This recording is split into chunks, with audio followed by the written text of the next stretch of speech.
mientras comenzamos la segunda hora de Dispara Margot Dispara, mi canción favorita de vampiros, Moon Over Bourbon Street, de Sting, inspirada en la novela Entrevista con el vampiro de Anne Rice, esa gran escritora de Nueva Orleans. Y está de fondo eso, porque está con nosotros Avelina Lesper. ¿Estás allá, Avelina? Hola, aquí estoy. ¡Bravo! ¡Bravo! ¡Qué horror! ¿Cómo Vamos, los extraño? Ay, sí. Pues, Ay, ¡Qué síndrome Pues de sí. abstinencia con todo esto, ¿no? horrible. sí, es como para un vampiro que hubiera puro sol. No, hombre, imagínate, de veras, vamos a salir como vampiros ya de nuestras casas, de que no nos dejan salir a ningún lado. Así vamos a salir. Sí, ha estado feo. ¿A ti te ha afectado así como mucho, como poco, como regular? Bueno, ¿Cómo te ha ido de encierro?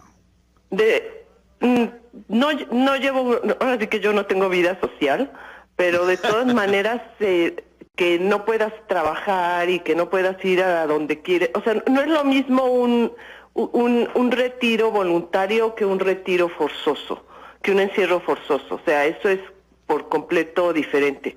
Y además tiene todas las, pues es un método muy eficiente de represión. O sea, la verdad que entre la excusa del virus, que fue una reacción de la ciencia porque no sabe qué hacer, y entonces dijo, como no sé qué hacer, enciérrense. Entonces es diferente a que tú voluntariamente, como una seta o un eremita, decidas alejarte del mundo. Es totalmente distinto. La realidad es que estamos literalmente presos, esperando Pues sí. todos a ver si a la ciencia se le ocurre algo, y si no se le ocurre, pues ya fuimos. Estamos haciendo Dispara Margot Dispara, Claudia Silva, ¿Cómo están? Buenos días. Fausto Ponce, Hola, buenos días, ¿cómo están? Checo Sound, ¿Qué tal? ¿Cómo están? Muy buenos días. un servidor Sergio Zurita y Avelina Lesper, uno de los mejores críticos de arte del mundo y símbolo sexual del hombre pensante. El otro día, hace dos emisiones contigo, Avelina, ibas a empezar a hablar de los murciélagos y de por qué se Les les echa echaron la la culpa de esta peste, y porque eso sucede Ajá. de toda la vida. Bien, resulta que cuando fue la peste bubónica en la Edad Media, decían desde entonces, para que vernos, miren, ahora sí que decía Oscar Wilde que la vida imita al arte, y yo creo que es justamente también lo que está pasando, porque desde que fue la peste bubónica en la Edad Media, se decía que la habían originado los vampiros. ¿Los vampiros o los murciélagos? Los vampiros. Y que, Ok. y que obviamente que los vampiros eran una forma humana de los murciélagos. Y entonces decían que los vampiros se levantaban en la noche y que infectaban a la gente, y que por eso se adquirían la peste bubónica. Ya después se descubrió que la peste bubónica era una bacteria que venía de la pulga de las ratas. Y pues en esa época había bastantes ratas, entonces la dispersión de la peste fue muy veloz, fue muy lógico. No como ahora, que viene de un animal que han visto apenas unas personas, y que supuestamente se dispersó todo esto.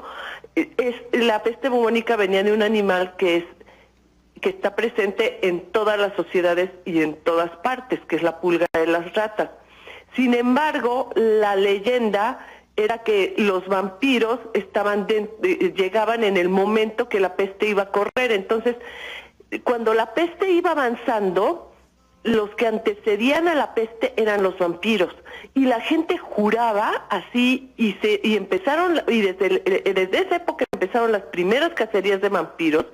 Juraban que los vampiros habían entrado en sus casas, y entonces días después de eso, empezaban las personas infectadas de peste.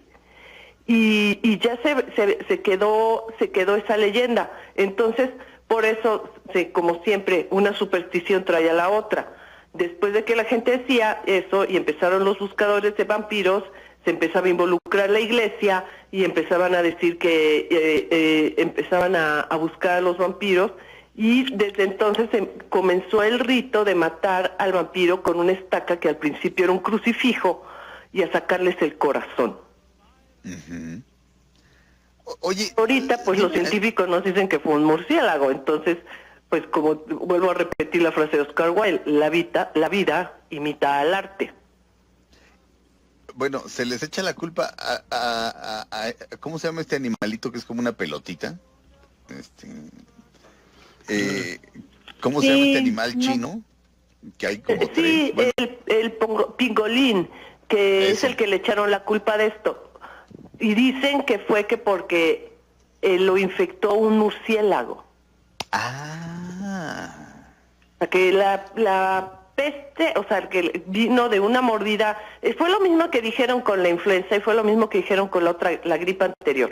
O sea, es un recurso, a mí me da la impresión que cuando no saben qué decir dicen eso. Entonces, y que lo dicen desde esa época, desde la peste.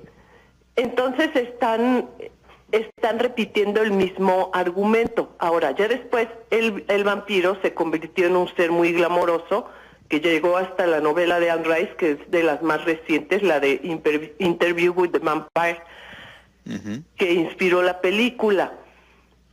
Pero desde el principio fue eso. Ahora, la tradición, el nombre concretamente, viene de que en Europa del Este, vampir, se le decía a los que trabajaban cobrando deudas, como estos que te llaman y te dicen los despachos que cobran las deudas de las tarjetas de crédito y te llaman y te amenazan que si no has pagado tu tarjeta de crédito.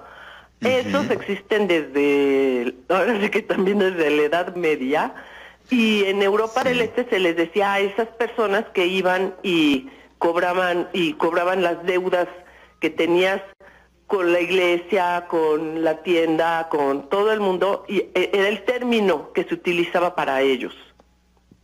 Vampir.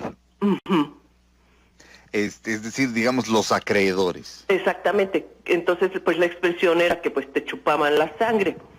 Ahora, rastros de los vampiros hay hasta en el Diccionario Filosófico de Voltaire. En el Diccionario Filosófico, que lo tengo aquí en mi mesa abierto, hay una entrada donde Voltaire explica cómo en el siglo de las luces, en el siglo del conocimiento, y él se burla porque la gran virtud de Voltaire fue que fue un gran escéptico, se burla muchísimo de eso y dice, en el siglo de Locke y de Diderot, en el siglo de la filosofía, sí, increíble, retornaron los vampiros. Y volvieron a ver otra vez cacerías de vampiros. Entonces, él menciona que, por ejemplo, durante Luis XIV hubo varios aficionados de las jugarretas, dice, y broncolacas que se hacían en las ceremonias para matar a los vampiros. Y menciona como imagínense, es el siglo de Luis XIV, o sea, es digamos, casi podemos decir que es historia reciente. Hubo cacerías de vampiros, dice Voltaire, entre Alemania, Valaquia, Moldavia y Polonia de 1730 hasta 1735. Los espiaron, les arrancaron el corazón y los quemaron. Pero semejantes a los antiguos mártires, cuantos más quemaban, más aparecían. O sea, ahora, cuando dices cacerías, ¿perdón? Se volvió una neurosis en Europa. Sí, pero cuando dices cacerías de vampiros, ¿quieres decir que iban por personas que creían que eran vampiros? Así como cuando pensaban que las acusaban de vampiros. Los sacaban como en la Santa Inquisición, te acusaba de ser brujo o bruja. Exactamente. Eso, después de que estuvo durante la Edad Media y se apaciguó, porque ahora sí que se ocuparon de otras cosas, porque vino el Renacimiento, obviamente, que fue uno de los periodos de más inteligencia de la historia humana, se ocuparon de eso. Vino el periodo de los descubrimientos, la ciencia avanzó muchísimo y durante el siglo de las luces, desde lo que se burla Voltaire, regresó y de 1730 a 1735 hubo cacerías, o sea, se organizaba la gente, decían, tal persona es un vampiro, o sea, la neurosis colectiva era tal, era como ahorita, pues, la neurosis colectiva era tal que la gente se empezaba a sentir enferma y decían que se estaban muriendo y que era porque los había atacado un vampiro y que tenían miedo que se comiera, que les bebiera la sangre de los niños, y bastaba que señalaran a una persona, iban por ella, la sacaban de su casa, le sacaban el corazón y la quemaban. Pues como ahorita que a los que están enfermos les quieren echar cloro, ya ves a una actriz que le dicen que se vaya del edificio porque está enferma de coronavirus y eso. O sea. Igual, o sea, estamos viviendo el mismo periodo de histeria colectiva. El mismo, igual que y llegaban con el cura y el cura llegaba ahí a presenciar que le sacaran el corazón y demás, y así como aquí que dijo el cura de Querétaro que la infección no la mandó el maligno, idéntico. O sea, ¿se dan cuenta cómo los seres humanos, decía Thomas Mann que el ser humano era el único animal que se tropezaba siempre con la misma piedra? O sea, sí. los seres humanos no aprendemos de nuestros errores. Entonces ahorita está la misma superstición, y como en esa época estaba la superstición de que había que matarlos además con un objeto de plata, ya vieron que en Estados Unidos multaron a un pastor muy famoso porque empezó a vender agua de plata para curarle el coronavirus. Ah, sí. Que lo multaron Dios por mío. $200 millones. O sea, una cosa exagerada, así, una multa digna de un supersticioso. Entonces, estamos cometiendo los mismos errores. Y los tipos que se tomaron el limpiador de la pecera porque les dijo Donald Trump que con el limpiador de la pecera se iban a curar. Sí. Y se murieron, obviamente. Pero cuando hubo ese furor por los vampiros, sucedió lo mismo. Y ya después se volvieron una leyenda. El primer Vamos cuento a de un corte. vampiros... ¿Qué? Ajá. El primer cuento de vampiros surgió en esta prodigiosa noche de la Villa Diodati en Ginebra, donde estaban Lord Byron, Mary Shelley, Percy Shelley y el doctor Polidori. El doctor Polidori... Vamos a un corte y regresamos a hablar de eso. Ok, bueno, regresamos. Regresamos a Dispara, Margot Dispara. Está con nosotros Avelina Lesper. Todo lo que sube, baja. Y todo lo que se va, tal vez regrese. Lo que seguro es que ya volvió Margot. Estas son las balas de Margot. El músico Dave Grohl le dedicó una canción a un enfermero que tuvo COVID-19 y por supuesto que lo hizo sumamente feliz. Estamos de regreso en Dispara, Margot Dispara a través de MBS Radio. Está con nosotros Avelina Lesper. Avelina, decías que el primer cuento de vampiros se había generado... En la ¿cuándo? prodigiosa noche de Villa Diodati, allá en Ginebra, donde estaban Lord Byron, Mary Shelley, Percy Shelley y el doctor Polidori. El doctor Polidori era el doctor personal de Lord Byron. Bueno, eran tiempos más modernos que ahorita, porque Lord Byron era amante de la media hermana de Mary Shelley, pero pues, también era amante del doctor Polidori.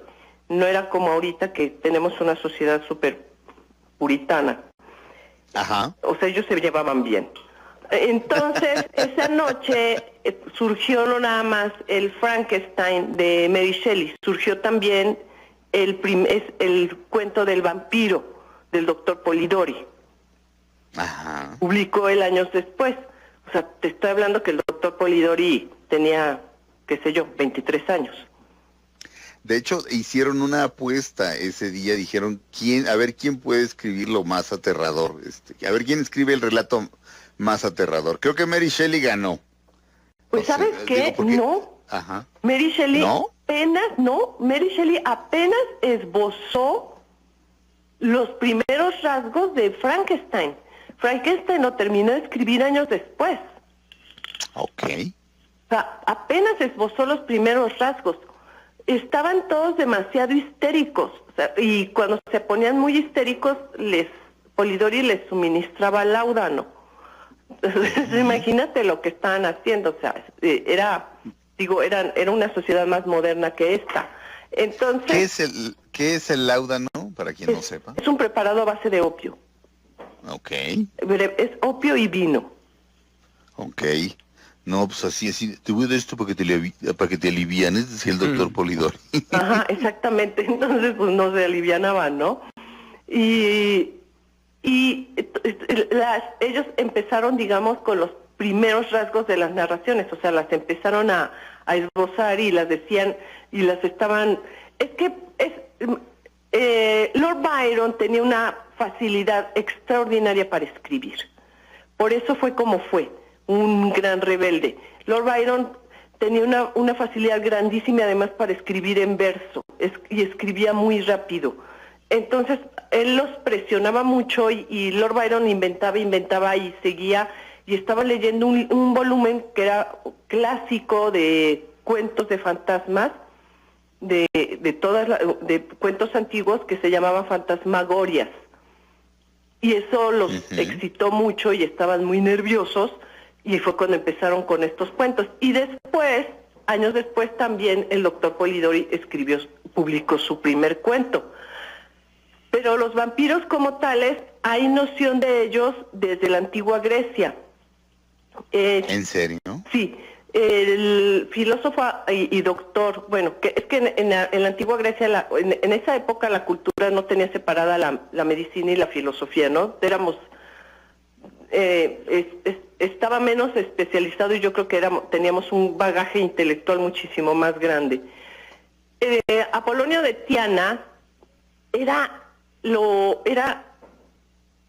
tenía la sabiduría para identificar a un vampiro. Y podía identificar a alguien cuando se dedicaba, ahora sí que se dedicaba al vampiraje. Y los primeros vampiros que están datados de esas épocas eran mujeres. Por eso también existe la tradición de la vampiresa, porque las primeras eran mujeres. Y cuenta cómo uno de sus discípulos fue seducido por una mujer así, y que el día de la boda, y esto está en las digamos que en los recuentos filosóficos de Apolonio de Tiana, y cómo los enfrentó el día de la boda, y él le dijo a su discípulo: a ver, ¿y tú de dónde, qué estás poniendo en esta boda? Ve nada más estos manjares, ve nada más estas hermosas ánforas de oro y plata, ve todo este banquete, ¿tú qué estás poniendo? Y él, señalando su túnica, dijo: nada, yo soy filósofo, yo nada más poseo mi túnica.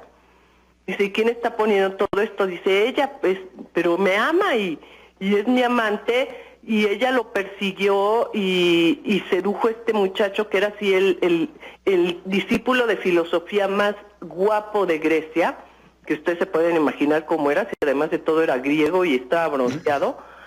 Guapísimo. Ya que lo sedujo y lo tuvo metido en su casa 3-4 días, decidieron que se iban a casar, y cuando Apolonio de Tiana le dijo a ella, enfrente de los invitados: revélate y muéstrate tal como eres, ella le gritaba: fuera, fuera de aquí.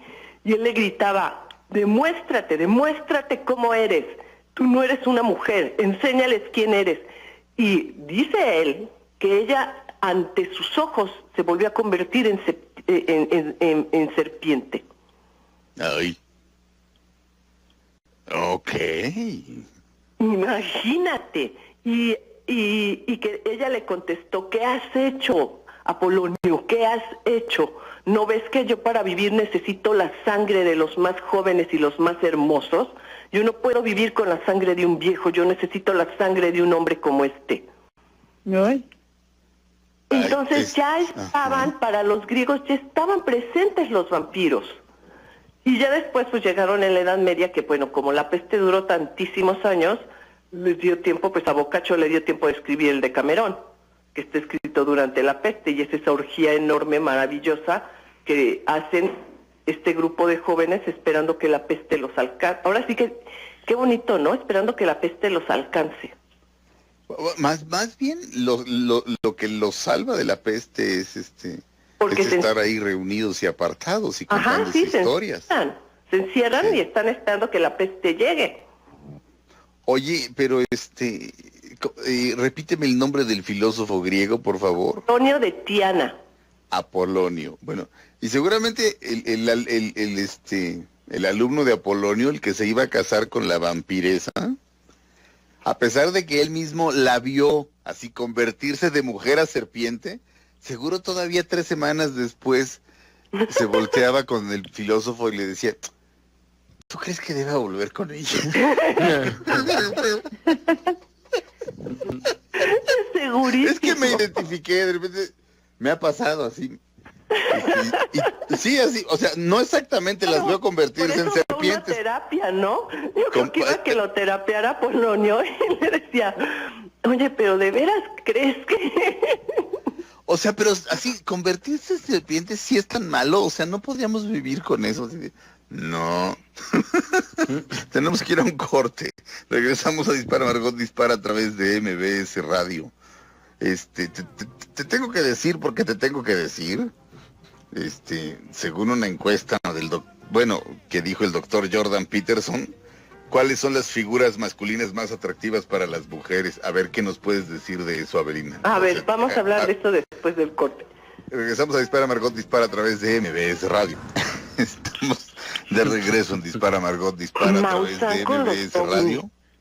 ¿Qué pasó? La noticia no es que Mausano, de que la NASA haya revelado los ovnis. La noticia es que hay crisis entre las celebrities de Hollywood porque no hay Botox. Sí, bueno. Hablando ¿En serio? de vampiros. Esa es la noticia. No hay votos. Hablando de vampiros. Sí, porque así que hablando de vampiros y la vida eterna, no hay Botox. Esa es la verdad. Esa es la Problemón. Esa es la nueva sangre de los vampiros. Cierto. Oye, te quería preguntar, Avelina Lesper. Bueno, estamos de regreso en Dispara, Margot Dispara a través de MBS Radio. Te quería preguntar. El doctor Jordan Peterson, psicólogo clínico, que tiene un libro fantástico que se llama 12 reglas para la vida, y sus conferencias, las puedes ver en YouTube y son fascinantes. Dice, y esto hace que muchas feministas se paren de pestañas, otras no, o sea, no es que todas lo odien, pero sí hay muchas. Dice que muchas mujeres dicen que lo que quieren es un hombre inofensivo, y dice, no es cierto. Dice, lo que las mujeres quieren es un hombre peligroso. Lo estoy citando textual. Es un hombre peligroso, pero civilizado. Es decir, un hombre con un cierto nivel de peligrosidad, pero que pueda ser domado, domesticado por una mujer. Y que por eso la historia de La Bella y la Bestia es una historia arquetípica perfecta, porque funciona con eso. Y luego dice que se hizo una encuesta, y son esta clase de encuestas que se realizan a nivel mundial. No les dicen, en este caso a las mujeres, para qué es la encuesta. O sea, las disfrazan muy bien como para que la gente dé una respuesta fidedigna. Las hacen a nivel mundial, las cruzan, vaya, es toda una ciencia. Y resultó que los arquetipos masculinos que las mujeres más desean son, en este orden: número 1, vampiro; número 2, hombre lobo; número 3, multimillonario; número 4, cirujano; y número 5, pirata. Ay, esas son puras películas. Es así. Puede ser, Número 1, Brad Pitt en Interview with the Vampire. Número 2, Hombre Lobo, no me sé ninguna. Número, a George Clooney, que fue doctor. Otro, el millonario de las sombras de Grey. Ay, no. Mira, la verdad que ahí lo del vampiro, yo creo que eso viene después de las películas de vampiros, y fíjate, es una cosa que le tenemos que agradecer a la censura. Uh-huh. El vampiro se volvió erótico gracias a la censura. ¿Por qué? Porque el acercamiento que hace es a las zonas erógenas de la víctima. Sí. Gracias a la censura. Como no podía haber un desnudo en la película, entonces, ¿qué hace el vampiro? Que le besa el cuello y el escote. Ujú. Y eso lo volvió increíblemente erótico. Sí. Y además el asunto furtivo, que entra por la ventana y tal. En una época, además, donde pues, no podías, o sea, lo que se podía enseñar era muy poco, o sea, a nivel, digamos, popular, porque la historia del cine es la historia de la pornografía. O sea, después de que los hermanos Lumière hicieron sus primeros experimentos de a ver cómo se mueve, se podrán imaginar qué fue lo que filmaron. De inmediato se empezó a filmar, o sea, fue así instantáneo, de inmediato se empezó a filmar pornografía y fotografías y todo. Entonces, a nivel popular, lo que se pudo llevar y lo que se veía era eso. Y digamos que durante siglos el escote femenino fue lo único visible del cuerpo femenino y por eso se volvió un ideal. Pero no crees, ahora sí que, ¿no crees que primero fue la gallina y después el huevo? O sea, tú dices que es a partir del cine que el vampiro se vuelve una figura erótica. ¿No crees que eso ya lo traemos como implantado de alguna manera en lo que Jung llamaba el inconsciente colectivo y que precisamente por eso funcionan esas historias? O sea, ¿cómo se llaman las historias estas, de Edward y Bella? ¿Alguien me puede decir? Twilight, Crepúsculo. O sea, supongo que no las has leído, Avelina. Ay, claro que no. No las leas. O sea, Harry Potter sí está bien escrito. Lo admito. O sea, pero esto es basura de la basura de la basura Sí, de la basura. Es la versión Twinkie Wonder de la literatura. ¡Qué bárbaros! Pero... o sea, lo que sucede, además es muy claro. O sea, en el cuello tenemos una vena con un fluido de sangre fuertísimo, pues está la yugular. Sí. O sea, obviamente ahí también están los latidos del corazón, ahí te pones perfume.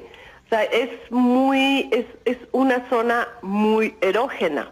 Sí. Entonces, eso es lo que estaban buscando, eso es lo que están buscando los vampiros. Ahora, en los relatos de vampiros, en todos los relatos, desde ese que les acabo de contar de Apolonio de Tiana, los vampiros son muy buenos amantes. O sea, esta mujer que se vuelve serpiente, así que no les platiqué la versión censurada, pero si la quieren se las cuento. O sea, esta mujer que se vuelve serpiente y que tuvo encerrado a este filósofo durante días, en esos días ella le dio así un masterclass de erotismo al mentado filósofo. Entonces, ellos ahí dicen que en el momento en que el vampiro está succionando la sangre, se siente un enorme placer. Entonces, ya ves cómo suspiró Claudia, y Claudia sabe el cuello es muy sensible. ya sabe de filósofos bronceados de Grecia, por eso se va a Grecia cada rato. De filosofía. puro vampirón. Toma clases de filosofía. Regresa, Sí. los diálogos de Platón. Regresa en verano y de bufanda siempre. Te recita los diálogos de Platón. Sí, exacto. Oye, pero volviendo a Crepúsculo, o sea, que es subliteratura, la chava o sea, el personaje principal es un ser humano, es decir, para que las chicas que lo leen se identifiquen. Y hay dos jóvenes que la aman. Un vampiro melancólico, pálido, y al mismo tiempo peligroso y misterioso, y todo eso llama la atención, o sea, eso es un hecho. Así, o sea, desde que el mundo es mundo, el muchacho melancólico, pálido y misterioso llama la atención. Y el otro es un hombre lobo, que siempre está sin camisa, porque siempre tiene calor, porque tiene la temperatura muy alta. Ni ella, ni todas las chicas que leyeron la saga y vieron las películas sabían por cuál decidirse. Y esta mujer no escribe bien, simplemente creo que ni ella ni la de 50 sombras de Grey escriben bien. Simplemente creo que le dieron al clavo en cuanto al arquetipo de lo que las mujeres sí quieren. Creo yo. O sea, no será, no, Sí, pero no no es es esa para una mujeres, posibilidad. ese libro es para adolescentes. El de Crepúsculo, pero el otro no. Además, la autora creo que es mormona, ¿no? ¿No es la mujer esta mormona que decía que estaban dando clases de moral con sus libros? ¿La de 50 sombras de Grey o la de...? La de Twilight. Crepúsculo. Creo que sí. Creo que una sí. Stephanie señora Meyer se llama. mormona que estaba, según ella, dando clases de ahí de mormología sí, y que los estaba haciendo para adolescentes para orientarlos, sí, sexualmente, una cosa así estaba diciendo, Sí. orientar sus emociones. Se llama Stephanie Meyer y sí es mormona y dice, según ella, que estas creencias han influido en su obra, pues. Sí. Pero insisto, ¿no crees que estas cosas funcionan porque las traemos en el disco duro, las tenemos en la mente y son cosas que nos las despiertan? O sea, un éxito como 50 sombras de Grey, es la única manera en la que yo me lo puedo explicar. O sea, Bueno, que muchas mujeres sí desean eso, sí la fantasía del millonario, sí la fantasía del vampiro. mira, ¿no? la verdad que todo eso es, o sea, los arquetipos son educación, o sea, te educan para que tú te adaptes o te orientes hacia un arquetipo. Por eso, pero además te educan desde niño, tienes todas esas influencias. Entonces nada más es como también puedes decir los arquetipos a lo que están orientados los niños y los hombres mismos, ¿no? Que entonces los hombres lo que quieren pues es una mujer que sea más joven que ellos, que sea guapa, que sea menos inteligente que ellos para que no los esté poniendo en ridículo, o sea, ahí también está el arquetipo y los hombres también les hacen la prueba de que ¿qué quieres? ¿Mujer Jackie o Marilyn Monroe o Angelina Jolie? O sea, también les hacen ese tipo de pruebas. Todos esos son arquetipos que vienen de un proceso educativo. Y Sí. son arquetipos con los que te van formando. O sea, simplemente las tragedias griegas que estaban estableciendo desde los griegos, arquetipos. Ujú. Y entonces está el arquetipo del héroe, y está el arquetipo del antihéroe, y está el arquetipo del edípico, y está, o sea, Jung, por eso tiene todo su estudio de los arquetipos, que son los famosos arquetipos jungianos. Todos están basados en la literatura griega.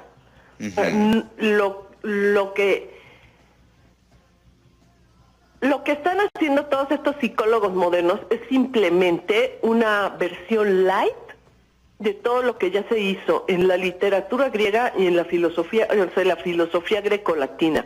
O sea, la psicología como buena subciencia, que es así, que raya en la charlatanería, en la superstición, o ahora sí que como dice Voltaire, hace una versión light de toda la información de los filósofos y de la medicina antigua y tal, y te la traduce. Entonces ya todos esos arquetipos están hiperplanteados, o sea, está Electra, todo eso es arquetípico. Claro, pero bueno, déjame preguntarle, señor productor, ¿mandamos a un corte o me sigo? Mandamos un corte, vamos a un corte, regresamos a Dispara Margot Dispara a través de MBS Radio, regresamos a nuestro último bloque, de regreso en Dispara Margot Dispara a través de MBS Radio. Querida Avelina Lesper, Estábamos con los arquetipos. Entonces, Sí. ¿sabes qué arquetipo le falta ahí ahora sí que al doctor Esther? Ajá, Uno que es el más popular y que es el superventas en novelas. Hay un género de novelas que seguramente ustedes han visto. Voy a describir las portadas porque las escriben muchísimas autoras, que siempre viene una condesa, una noble o algo así, y está encima de ella un tipo hipermusculoso y está a punto de besarla o le está besando. Que ese tipo hipermusculoso, yo las bauticé, esas novelas, como novelas de Fabio sin camisa. Las portadas durante muchísimos, bueno, no las primeras, sino las portadas durante muchos años las hizo un modelo que se llamaba Fabio, y que de pelo largo, güero y bronceado, y que siempre salía sin camisa. Y esas se venden, o sea, esas novelas se venden, es una cosa, a nivel planetario se venden toneladas de esas novelas, toneladas. Y el arquetipo de esas novelas no es ni millonario, ni hombre lobo, o sea, lejísimos de ser millonario. Es el caballerango, es el jardinero, es el mecánico, o sea, siempre es una mujer de clase alta con un tipo de una clase más baja que ella, el mayordomo, y que la seduce, y es así, y son de una violencia sexual las novelas, y esas llegas así a las librerías gringas y son libreros y libreros y libreros y libreros de todas esas novelas, que son, o sea, las escritoras que viven y escritores que viven de hacer esas novelas son así de los que se mandan a hacer sus Cadillacs rosas y todo ese tipo de cosas. Y eso es los super ventas en la literatura. Y el arquetipo, el origen de esa novela, son dos novelas en específico, una obra de teatro y una novela. Lady Chatterley, Diez Lawrence y Señorita Julia de Strindberg. Señorita Julia, pues ella se enamora de su caballerango y tienen así una, pues es Strindberg, es pieza, eso es digamos la tragedia moderna. Sí, por supuesto. Tienen una relación súper violenta y la escena más fuerte, que es una escena erótica y es una escena de violencia, sucede en las caballerizas, con los caballos excitados, el calor, los caballos relinchando, la paja, y ellos abrazándose, besándose, tirándose, no sé qué, y él termina matándola. Órale. Uy. Después de que ella toma el fuete y le empieza a dar de golpes, obviamente en la espalda, sin camisa. Uy, no. Órale. Se voltea y la mata. Ay, Dios mío. Lo cual reafirma lo que dice el doctor Peterson de lo de las mujeres, de lo que las mujeres quieren, un hombre peligroso. No un hombre de clase alta, me explico. O sea, el modelo no está en ninguno de esos arquetipos. Y luego, pues, Lady Chatterley, pues ya recordarán cómo se iba a espiarlos a los trabajadores y todo. Y ahí también lo del Latin Lover, ¿no, Abelina? Ándale, exactamente. El Latin Lover, que además ahorita que es el Immigrant Lover, o sea, llega de ilegal y la seduce. Sí. Se nos acabó el tiempo. Legítimo de ser un millonario o un tipo sofisticado y tal. O sea, el ingrediente perfecto de una seducción es que sea alguien diferente. Un outsider. Se nos acabó el tiempo. Necesito despedir el programa. 1000 perdones. Perdona, Abelina, creo que nos quedamos a la mitad. Bueno, pues por eso seduce un vampiro, nada más diferente que un vampiro. Ok. Bueno, gracias, esto fue Dispara, Margot Dispara. Muchísimas gracias, Abelina Lesper. Gracias a ustedes, cuídense mucho. Ojalá termine ya esto pronto para ahora irnos a encerrar a la cabina. Perfecto, buenísimo. Gracias a todos, se quedan con Pamela Cerdeira. Esto fue Dispara, Margot Dispara a través de MBS Radio. Disparo. Nos oímos mañana. Si un proyectil de plata no me traspasa el corazón.